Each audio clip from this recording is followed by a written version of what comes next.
वारकऱ्यांसाठी मोठी खुशखबर. खवय्यांची कोंडी. पंढरपुरात मटण मांस विक्रीवर प्रशासनाची कडक बंदी.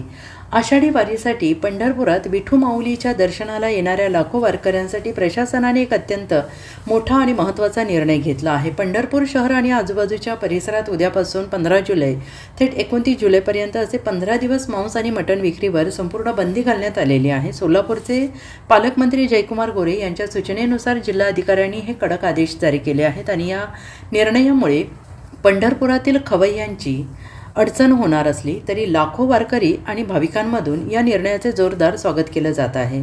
आषाढी यात्रेच्या काळात दररोज लाखो वारकरी पंढरपुरात विठ्ठल दर्शनासाठी पायी चालत येत असतात. या पवित्र काळात शहरातील विविध भागात सुरू असणाऱ्या मांस आणि मटण विक्रीमुळे भाविकांच्या धार्मिक भावना दुखावू नयेत यासाठी प्रशासनाने हा निर्णय घेतला आहे. जिल्हाधिकाऱ्यांची जारी केलेल्या या नव्या नियमानुसार पुढील 15 दिवस म्हणजेच 15 जुलै ते 29 जुलै या वारीच्या काळात पंढरपूर शहर आणि परिसरात कुठेही मांस किंवा मटणाची विक्री करता येणार नाही. नियमांचे उल्लंघन करणाऱ्यांवर कडक कायदेशीर कारवाई केली जाईल असा इशारा प्रशासनाकडून देण्यात आलेला आहे. ब्युरो रिपोर्ट SBN मराठी पंढर.